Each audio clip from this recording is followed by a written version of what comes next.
성도 여러분 안녕하십니까? 한 주 동안 평안하셨습니까? 네. 우리 집사님께서 기도해 주신 대로 어, 오늘 곳곳이 난리입니다. 곳곳이 난리입니다.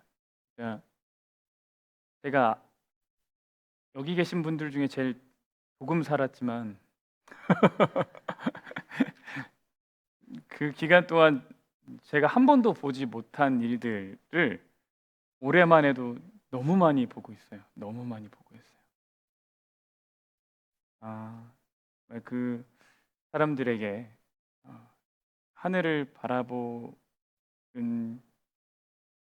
마음의 위로가 있고 또 이 시대를 분별할 수 있는 또 눈이 열렸으면 좋겠다라는 생각이 들고 어, 우리도 그들을 도울 수 있는 방법들을 좀 찾아보고 나눠야겠다라는 생각이 듭니다. 합회 차원에서는 그분들 도울 수 있는 방법들 그리고 그쪽에도 우리 재림교회들이 있을 테니까요. 계속 연락이 옵니다. 그래서 어떻게 진행이 되고 있는지 어떤 방식으로 지금 그 어려움에 있는 사람들을 도울지에 대한 이야기들이 계속 있습니다. 여러분 헌금하실 때 기도하실 때 잘 참고하시면 좋겠습니다. 원래 오늘 처음 제가 생각했던 그 제목은 그 하나님이 우리에게 주신 선물이라는 그 제목으로 민수기 그리고 7장, 8장을 이렇게 같이 조금 살펴보려고 그랬는데요. 어, 바뀌었습니다. 오늘 바뀌었습니다. 준비를 하다 보니까 7장에서 8장으로 넘어가기가 어렵겠더라고요. 그래서 오늘 7장을 다루고 다음 시간에 8장을 좀 다뤄야겠다라는 생각이 들어서 오늘은 민수기 7장만 다루고요. 제목은 제단 봉헌식입니다. 먼저 지난 시간을 잠깐 리뷰를 하겠습니다. 좀 다시 살펴볼 텐데 지난 시간 우리는 제사장의 축복, 아론의 축복이라는 제목으로 말씀을 나누었습니다. 그 내용 여기에 다 들어 있습니다. 우리 같이 한번 읽어보면 좋을 것 같아요. 민수기 6장 22절부터 26절까지 말씀입니다. 함께 읽겠습니다. 시작. 아론과 그의 아들들에게 말하여 이르기를 너희는 이스라엘 자손을 위하여 이렇게 축복하여 이르되 여호와는 너에게 복을 주시고 너를 지키시기를 원하며 여호와는 그의 얼굴을 내게 비추사 은혜 베푸시기를 원하며 여호와는 그 얼굴을 내게로 향하여 드사 평강 주시기를 원하노라 할지니라 하라. 네. 하나님이 제사장 아론을 통해서 이스라엘 백성들을 축복하는 내용. 그래서 우리도 축복하는 자가 되면 좋겠다. 하나님이 우리에게 원하시는 것이 무엇이었나 이런 내용들을 우리 함께 나누었습니다. 오늘은 민수기 7장입니다. 민수기 7장 1절을 같이 보겠습니다. 함께 읽겠습니다. 시작.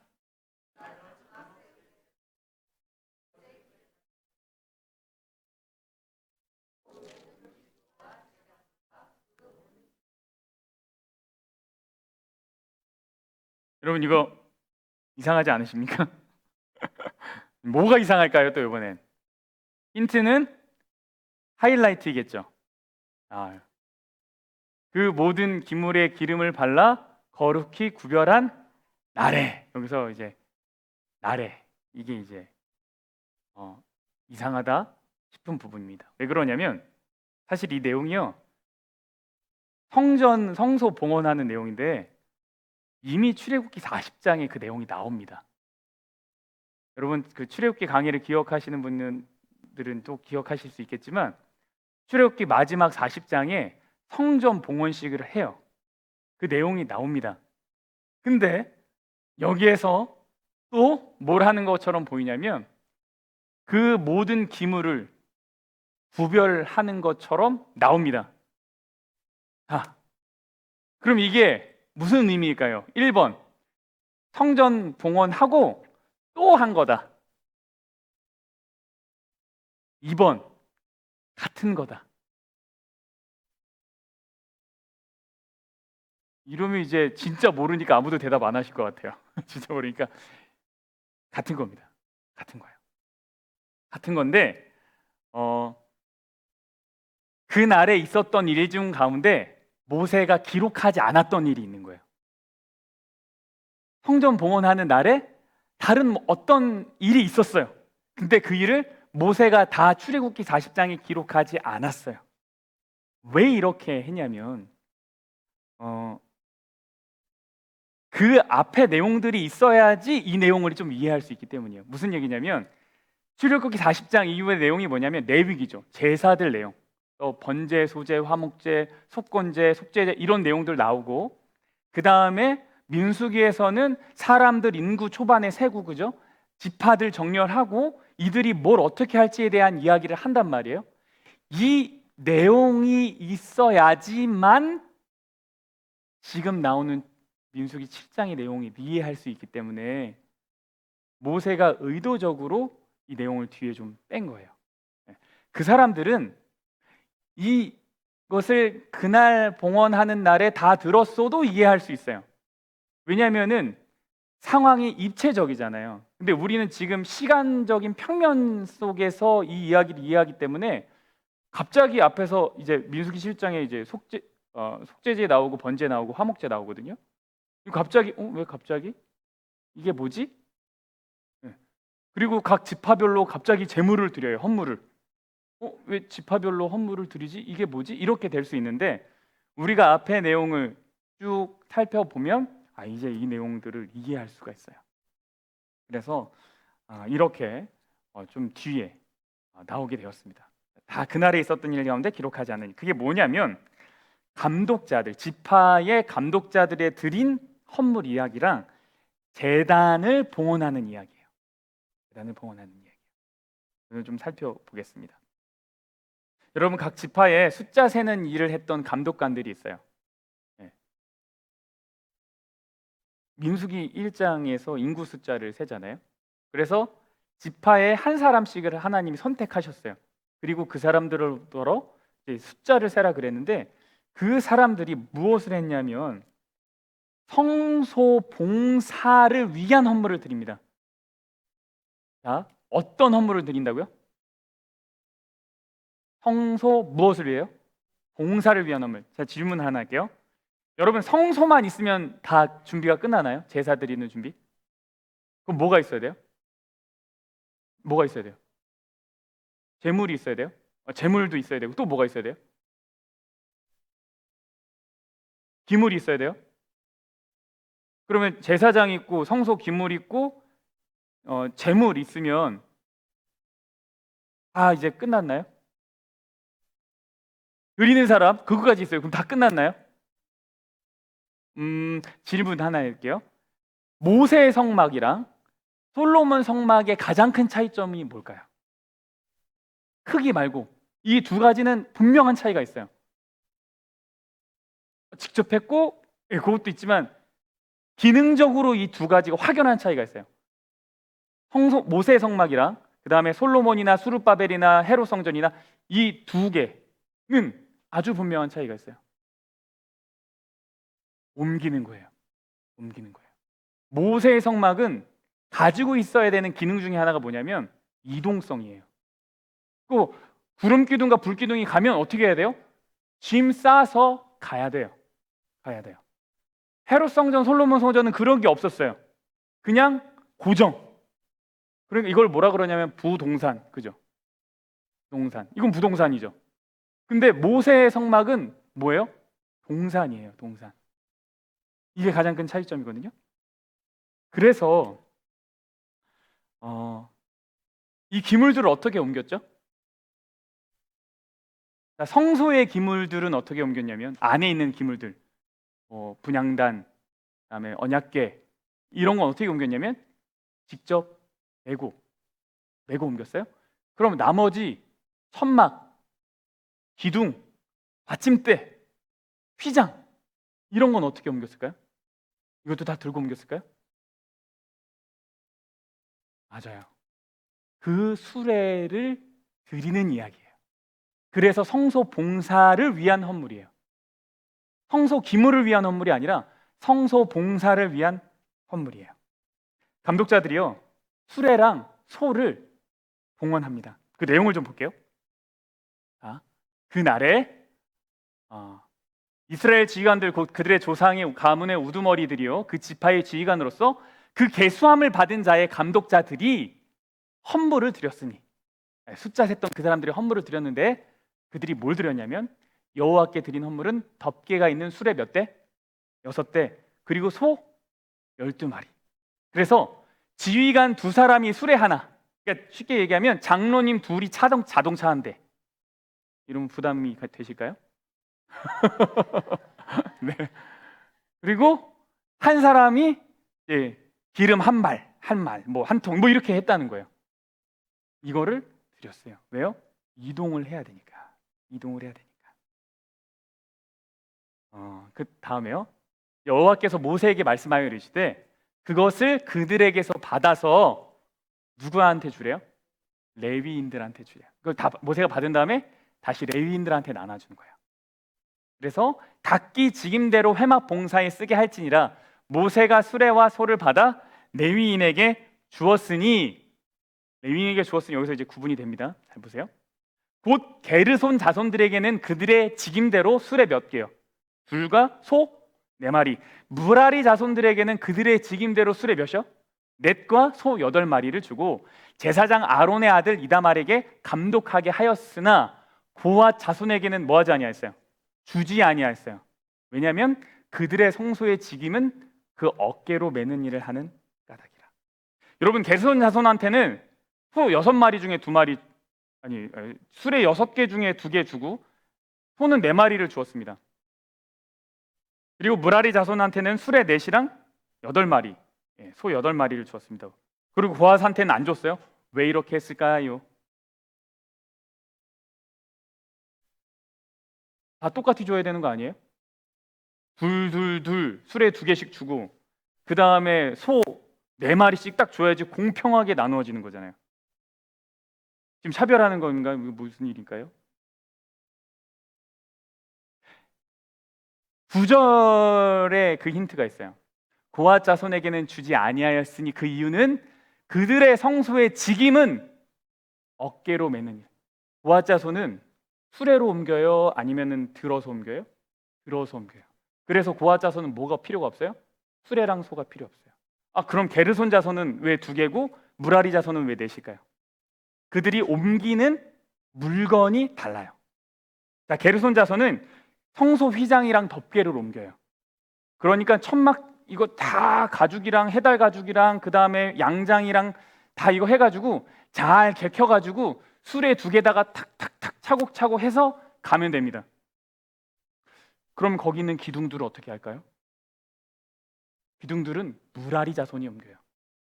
그러면 기둥의 양이 적어요, 많아요? 많죠. 무거워요, 안 무거워요? 무겁죠. 그러면 당연히 수레가 더 많이 필요하겠죠. 그래서 무라리 자손한테는 수레 4 그리고 소 8마리를 배정을 한 거예요. 그래서 앞에 그들의 직임대로라고 성경은 말하고 있어요. 너무 디테일하죠? 네. 여러분, 여기서 우리가 생각해야 될 것은 뭐냐면 이들이 기계적인 균형을 맞추는 것이 아니라는 거예요. 우리는 공평하다고 생각하면 어떻게 해야 되냐면 새 족속들한테 그냥 똑같이 같은 숫자의 것을 나눠 줘야 된다고 생각할지도 모르겠어요. 지파에 하나씩, 2개씩. 근데 하나님은 주어진 직책에 따라, 어찌 다르게 설명하면 주어진 은사에 따라 주셨어요. 그들에게 주어진 역할과 상황 속에서 그들에게 필요한 대로 주셨어요. 그렇게 섬기게 했어요. 여러분, 이 내용을 통해서 이 셋 지파 속에서 우리가 발견할 수 있는 건 뭐냐면 각 족속들, 그 자손들이 서로를 향한 배려예요. 배려. 여러분, 고앗 자손이 어찌 보면 제일 중요한 직책 맡은 거 아니에요? 그죠? 왜요? 가장 중요한 기물들이잖아요. 실제로 그 기물들을 설명하는데 모세가 정말 많은 시간들을 할애했잖아요. 귀한 거죠. 등잔대, 진설병상, 분향단, 제단, 언약궤, 이거는 고앗 자손이 옮기거든요. 그런데 그 일에 있어서 게르손 무라리 자손이 질투했다는 내용이 없어요. 실토했다는 내용이 없어요. 나는 기둥 진짜 다 떼가고 나면 남은 기둥 옮기는데 진짜 너무 힘든데. 또 누구는 나는 진짜 먼지 나는 거 진짜 싫은데, 먼지 나는 천막 진짜 안 하고 싶은데, 쟤네들은 진짜 멋있는 거 옮겨서 좋겠다. 금 번쩍번쩍하고. 와, 진짜 단에서 표현하면 좀 흔한 말로 이제, 아니 너무 저렴한 표현이라서 안 하겠습니다. 그럼 또 네? 정말 이렇게 멋있는 거 하는데 나는 이게 뭐야 라는 표현이 없어요. 반면 공안자손들도 왜 나는 술에 안 줘? 나도 똑같이 이사하는데 왜 저기만 줘? 라는 이야기가 없어요. 그러니까 이들은 서로를 배려하면서 은사에 따라 기뻐하면서 섬겼어요. 여러분, 이 배려가 무너질 때 공동체가 무너져요. 남들 하는 거 다 똑같이 하고 싶어 하고 남들 받은 거 다 똑같이 받고 싶어 하는 순간 공동체가 무너져요.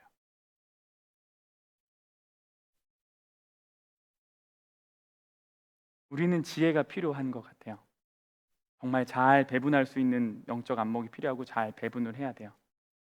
여러분, 사도행전 6장에 7집사가 임명이 됩니다. 7집사가 임명되는 과정 중에서요, 결국 처음으로 그 초대교회에서 그 내부 공동체에서 갈등이 일어나요. 왜 헬라파 사람들한테는 구제의 양이 적어? 그래서 막 소리를 내거든요. 그래가지고 집사를 헬라파에서 다 뽑아가지고 이거를 잘 분배하는 지혜를 가졌잖아요. 근데 그 지혜도 우리한테 필요하지만 그 이후의 내용이 뭐냐면, 그렇게 되고 나서 하나님이 영혼들을 붙여줘요. 불평하는 것이 많은 곳에는 하나님이 영혼 안 붙여주세요.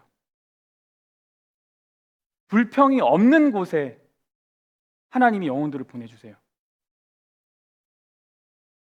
서로에 대한 배려가 있을 때 공동체가 커갑니다.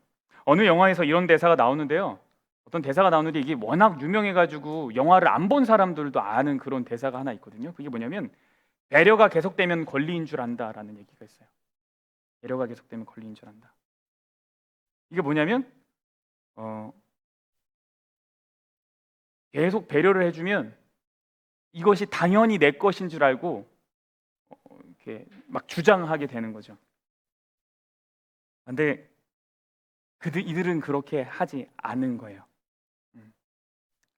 이것을 권리로 주장해서 당연한 것으로 여기지 않고 이것을 특권으로 여겨서, 어떤 특권으로 여겼냐면, 내가 다른 사람을 위해 봉사하고 헌신하고 섬길 수 있는 기회를 하나님 내게 주셨다.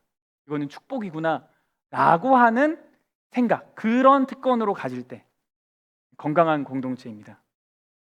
제가 분명 목사이기 때문에 누리는 특권이 있는 것 같아요. 연소하지만 목사라는 타이틀 때문에 누리는 특권이 있거든요. 근데 제가 늘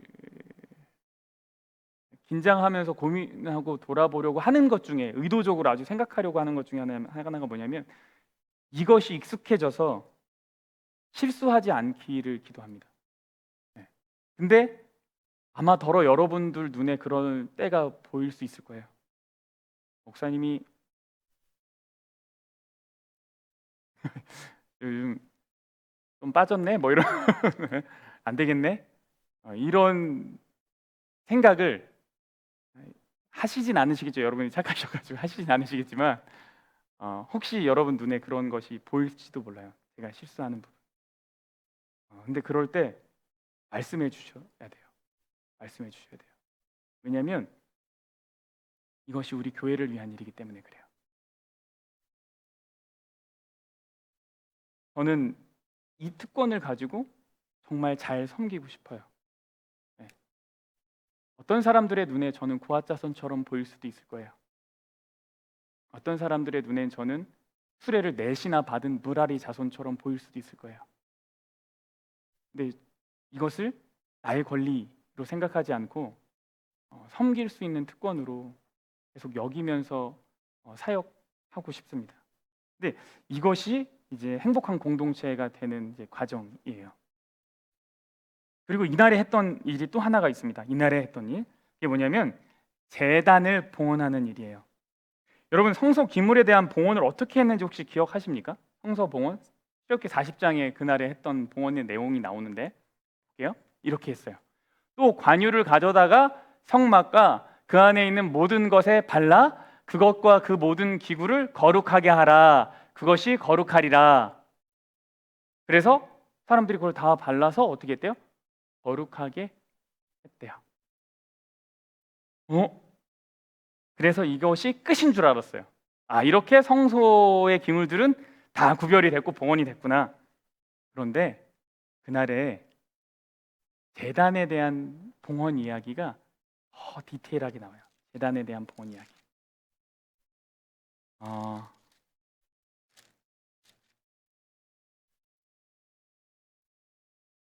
그래서 그 내용을 좀 살펴보겠습니다. 출애굽기 7장 후반부예요. 제단에 기름을 바르던 날에, 그날입니다. 출애굽기 40장에 있던 그날, 지휘관들이 제단의 봉헌을 위하여 헌물을 가져다가 그 헌물을 제단 앞에 드리니라. 헌물을 제단 앞에 드렸어요. 여호와께서 모세에게 이르시기를 지휘관들은 하루 몇 사람씩? 한 사람씩.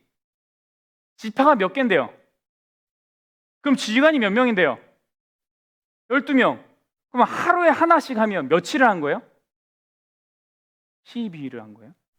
첫째 날에 헌물을 드린 자는 유다 지파 암미나답의 아들 나손이라. 그의 헌물은 성소의 세겔로 130세겔 무게의 은반 하나와 70세겔 무게의 은발이 하나라. 이 두 그릇에는 소재물과 기름 섞은 고운 가루를 채웠고, 요게 이제 소재의 내용이거든요. 소재를 드리고, 또 10세겔 무게의 금그릇 하나라. 그것에는 향을 채웠고, 또 번제물로 숫송아지 한 마리와 수장 한 마리와 1년 된 어린 수장 한 마리며, 속죄 제물로 수점소 한 마리며, 화목 제물로 소 2마리와 수장 5마리와 수점소 5마리와 1년 된 어린 양 수장 5마리라. 이는 암미나답의 아들 나손의 헌물이었더라. 하루치에 드린 제사의 양이에요. 많이 드렸습니까? 많이 드렸어요. 여기 보면 130세겔 무게의 음반 하나 이렇게 나오는데요. 음반이 카레트 케세프 뭐 이런 히브리 말인데요. 이게 한 세겔이, 은 한 세겔이 약 한 11.3g. 그래서 무게를 달면 한 1.5kg 정도 되는데, 여기는 이제 소재물, 그리고 뭐 밀가루, 빵 아마 이런 걸 담았을 것이다라고 생각을 해요. 그리고 그 다음엔 무게 은바리 하나라 그랬는데, 이 바리가 미즈라크, 이거 대야라고 생각하더라고요. 대야. 그래서 은바는 약간 접시 모양을 하고 사람들이 생각하고, 그다음에 바리는 이렇게 그릇이라고 생각을 합니다. 대야라고 생각합니다. 그리고는 이제 금그릇 하나에 향을 채웠죠. 이것이 한 지파가 하루에 드린 내용이에요. 그리고 이 내용이요, 민수기 기록의 특징이 있어요. 이하 동문이라고 했을까요? 안 했을까요? 안 했어요. 이렇게 12일치를 다 씁니다. 뭐만 바꿔서요? 앞에 이름만 바꿨어요. 이름만 바꾸고 이거를 12일치를 12지파를 다 써요. 그래서 7장이요 몇 절까지 있는 줄 아십니까? 89절까지 있어요. 내용은 별거 없어요. 그냥 지루한 반복 같은 거죠. 그러나 어느 한 지파도 소홀함 없이 하나님이 다 적어주셨고요, 어느 한 지파도 예외 없이 기쁨으로, 자원하는 마음으로 이 모든 헌물들을 드린 것으로 나옵니다. 여러분, 왜 이렇게까지 했을까요? 왜? 뭐 때문에 이렇게 12일 동안이나 했을까요? 하루에 그냥 헌물하면 되죠. 이게 무슨 헌물이라고요?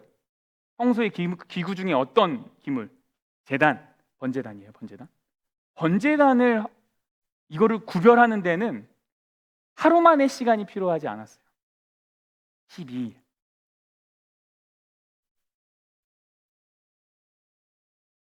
성소 봉헌 중에 가장 길고 자세하게 기록된 그 제물 두 개가 있습니다. 하나는 제단이고요. 하나는 제사장이에요. 이 두 개는 성경이 보다 집중하고 자세하게 기록했습니다. 왜 12일 동안이나 이렇게 했을까? 제가 이제 고민을 했어요. 왜 하루에 안 끝냈을까? 12일 똑같은 예식을 12일 하면 좀 지루하지 않을까요? 여러분, 만약에 제가 이제 작정하고 우리 서로 겸손합시다. 지금부터 매주 안식일 세종 예식을 하겠습니다. 뭐 일주일에 한 번이니까 괜찮을까요? 근데 매일 12일 동안 쉽지 않을걸요? 분명 목사님 이건 좀 아닌 것 같아요. 이런 얘기 나올 수도 있어요. 근데 이 사람들은 이 제단을 구별하는 일에 12일이라는 시간을 계속 같은 제사를 드렸거든요. 왜 이렇게 했을까 생각해 봤더니 제단 앞에서 봉사하는 사람은 제사장이지만 실제로 그 제사장의 봉사의 유익을 누리는 사람은 누구냐면 그 12지파 속에 속해 있는 이스라엘 백성들이거든요. 그래서 12지파가 10일 동안 했던 것이 아닐까라는 생각이 들어요. 그러니까 아마 12지파가 항상 나오진 않았을 것 같아요.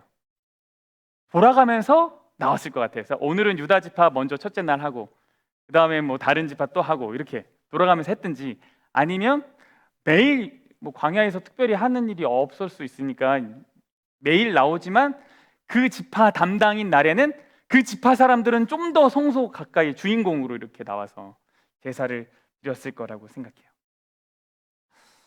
여러분, 여기서 드리는 제사가 번제, 화목제, 속죄제, 소제 이런 것들이거든요. 제사는 뭘 하는 거냐면 하나님과의 관계를 회복하고 세우는 일입니다.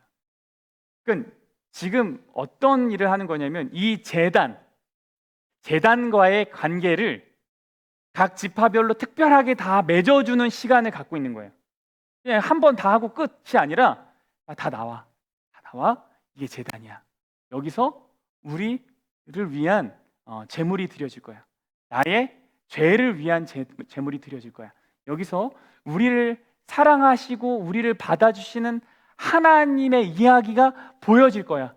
우리가 어떻게 구원을 받는지 여기서 이루어지는 거야.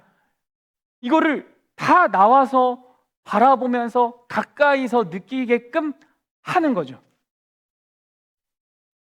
이 제물은 내가 드린 제물이고 이 제단도 나를 위한 제단이라는 걸 기억하는 거예요. 특별히 화목제물이 엄청 많잖아요. 화목제물은 번제는 그냥 제물을 다 하나님께 드리지만 화목제물은 어떻게 했냐면 기름이랑 이거 다 빼고 그 다음에 고기를 나눠가지고 사람들이랑 나누어 먹었습니다. 그래서 여기 보시면 아시겠지만 특별히 화목제물의 양이 많아요. 소 2마리, 수양 5마리, 수전소 5마리, 1년대 순양 5마리. 이거를 각 지파별로 다 모여가지고 배불리 먹진 못했겠지만 모든 사람이 다 맛을 보게 하면서 제단과의 관계를 가까이 만들어 준 겁니다. 여러분은 제단과의 관계가 어떠세요? 여러분과 제단, 예수님의 십자가와의 관계는 어떤가요? 그냥 내가 교회 다니니까 정도의 관계인지 아니면 나랑 정말 친밀하게 연결된 관계인지. 여러분, 십자가가요 여러분을 위한 것입니까? 아니면 여러분과 상관없는 것입니까? 여러분, 십자가의 이야기가 내 개인의 이야기가 될 때 그때 의미가 있어요. 여러분, 우리가 어떻게 예수님과 함께 거하는 삶을 살아갈 수 있을까요? 어떻게 우리가 믿음의 삶을 살아갈 수 있을까요? 갈라디아서 2장 20절은 바울이 이렇게 얘기해요. 이거 지극히 바울의 개인적인 이야기인데 내가 그리스도와 함께 십자가에 못 박혔나니 그런즉 이제는 내가 사는 것이 아니오 오직 내 안에 그리스도께서 사시는 것이라. 이제 내가 육체 가운데 사는 것은 나를 사랑하사 나를 위하여 자기 자신을 버리신 하나님의 아들을 믿는 믿음 안에서 사는 것이다 그랬거든요. 어떻게 우리가 믿음 안에서 사냐면 십자가의 이야기가 나의 이야기가 될 때 믿음 안에서 살아갈 수 있어요. 그러니까 관계가 친밀해져야 돼요. 십자가의 이야기, 예수님의 사랑의 이야기, 제단의 이야기야 나와 관계가 가까워질 때, 그때 우리가 믿음 안에서 살아갈 수 있어요. 우리가 어떻게 인종을 초월하고 지위를 초월하여 서로 사랑하고 연합할 수 있는 관계가 될 수 있을까? 또 십자가로 이 둘을 한 몸으로 하나님과 화목하게 하려 하심이라. 원수된 것을 십자가로 소멸하시고 또 오셔서 먼 데 있는 너희에게 평안을 전하시고 가까운 데 있는 자들에게 평안을 전하셨으니 이는 그로 말미암아 우리 둘이 한 성령 안에서 아버지께 나아감을 얻게 하려 하심이라. 그러므로 이제부터 너희는 외인도 아니요 나그네도 아니요 오직 성도들과 동일한 시민이요 하나님의 권속이라. 십자가라는 이야기, 십자가가 중심이 딱 되니까 그때부터는 남녀 차별 없고 유대인 이방인 차별 없고 우리는 다 하나님 안에 하나다라고 이야기돼요. 어떻게 그때 차별이 만연한 때, 지위가 분명하고 그 지위를 지키기 위해서 모든 수단과 방법을 가리지 않던 그 시대에 어떻게 그 시대 사상을 초월하는 이러한 이야기를 할 수 있나? 십자가가 중심이 됐기 때문이라는 거예요. 십자가가 나와 개인적인 관계가 있을 때 모든 시대 사상을 초월하는 새로운 시대를 열 수 있는 안목이 생기는 거죠. 그래서 십자가 정신이 필요해요. 십자가 정신이 필요해요. 여러분 교과 공부 잘 하고 계십니까? 이제 가서 하실 겁니까? 네. 여러분 에베소서 지금 공부하고 있는데 이번 주는 내일 또 교과 공부 하실 테지만 이번 주의 내용이 뭐냐면 말입니다. 말. 그죠? 말을 어떻게 하냐. 에베소서 4장에서 부정적인 것 6개가 나와요.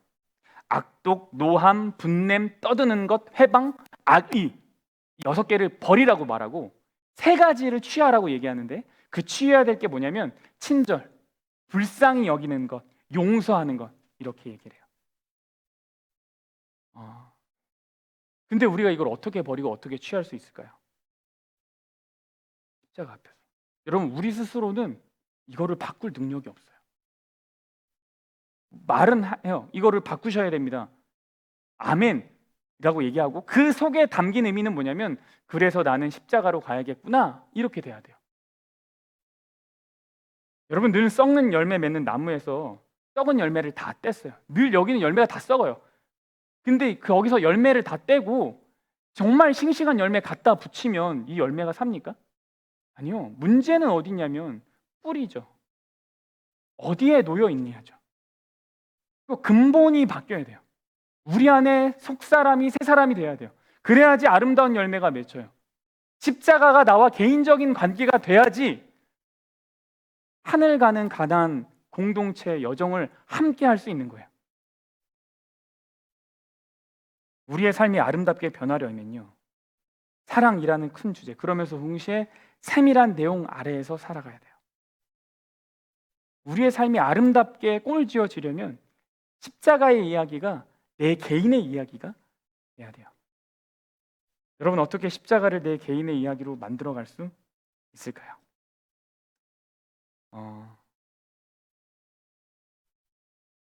이번에 야영회 때 이제 전해 들은 이야기입니다.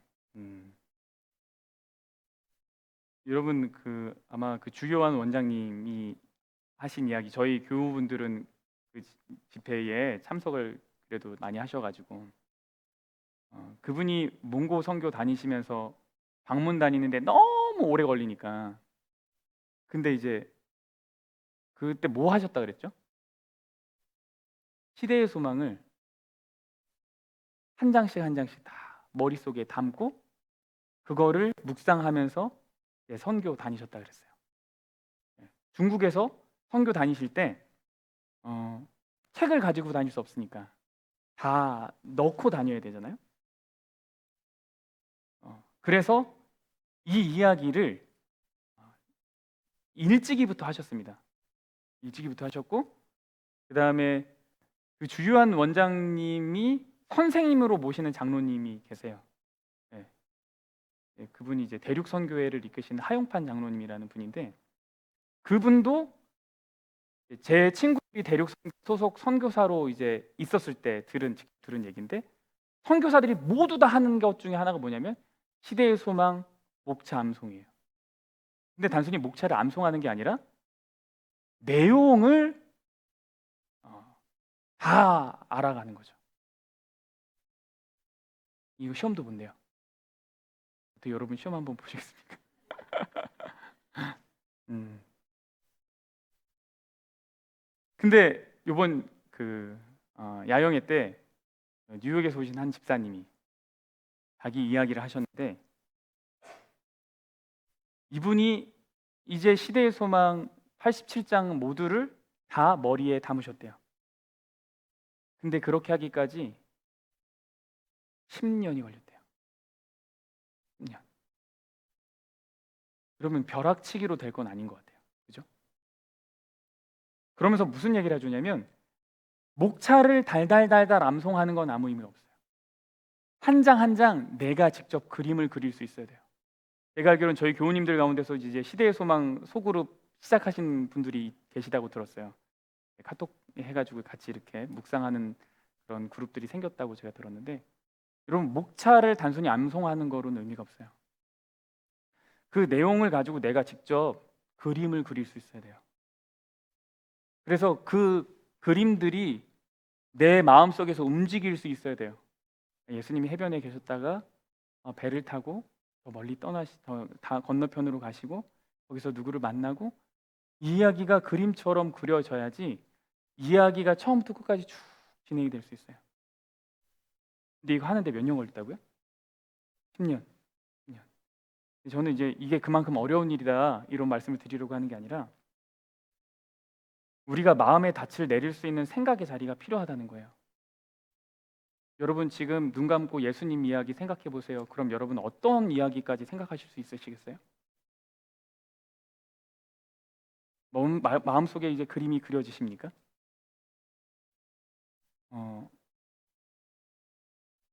이제 때가 때이니만큼 우리가 자유롭게 예배하는 것이 멈춰질 시간이 꼭 올 수도 있을까요? 그러면 그때 여러분은 무슨 음성을 들으시고 무슨 꼴을 드시겠습니까?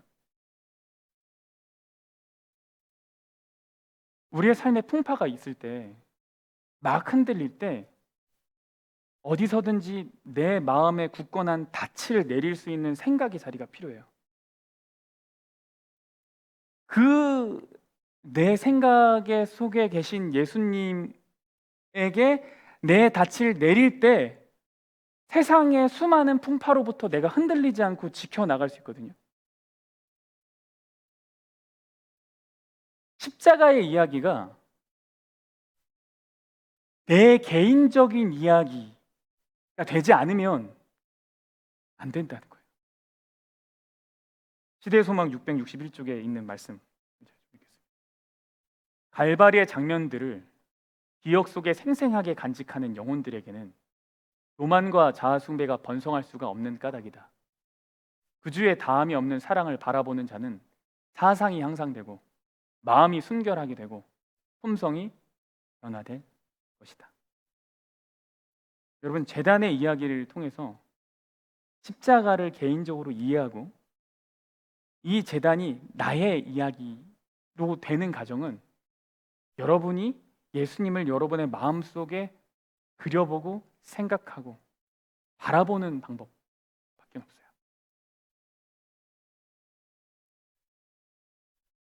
여러분이 그리시는 것, 꿈꾸시는 것이 하나님의 이야기가 되기를 바랍니다. 그렇게 될 때 우리의 삶이 아름답게 꼴져져 가요. 그렇게 될 때 내가 믿음 안에서 살 수 있고, 그렇게 될 때 내가 다른 사람들이랑도 원만해질 수 있어요. 관계가. 내가 악의를 안 품을 수 있어요. 내가 남들이 찔른다고 내가 팍 안 튀어나갈 수 있다고요. 우리가 십자가 이야기가 우리 개인의 이야기가 되기를 간절히 바랍니다. 네, 우리 이제 일어나셔서 찬양하시겠습니다.